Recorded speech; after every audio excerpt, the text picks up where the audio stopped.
அதிமுக தான் இப்படி இருக்குன்னா இன்னும் சில கும்பல்கள் புதுசா கிளம்பி இருக்கு. நாம என்னைக்கு அப்படி சொல்ல முடியாது. நம்ம அறிவு திருவிழா நடத்தி 4 நாளுக்கு அப்புறம் தான் அவங்களுக்கு தெரிஞ்சிருக்கு இப்படி ஒரு விழா நடக்குதுன்னு.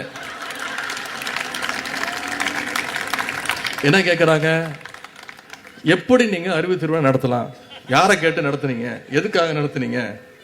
அறிவு இருக்கிறவன் திருவிழா நடத்துறான்.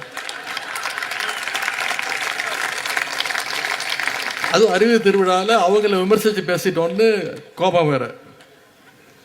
எப்படி போலீஸை பார்த்தா திருடனுக்கு பயம் வருமோ, அதனால அறிவுங்கிற வார்த்தையை கேட்டாலே அவங்களுக்கு அதிர்ச்சி.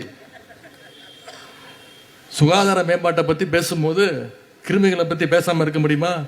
கிருமிகிட்ட எப்படி நம்ம விலகி நிற்கணுங்கிறதுக்காகத்தான் பேசினாதான் சுகாதார மேம்பாட்டை பற்றி நம்ம தெளிவாக பேச முடியும். அதுபோலத்தான் அறிவு திருவிழாவில் கொள்கைகளை பற்றி பேசும்போது கொள்கையற்ற கும்பலுடைய ஆபத்தை பற்றி இங்கே பேசியவங்க சில பேர் சுட்டி காட்டியிருக்கிறாங்க.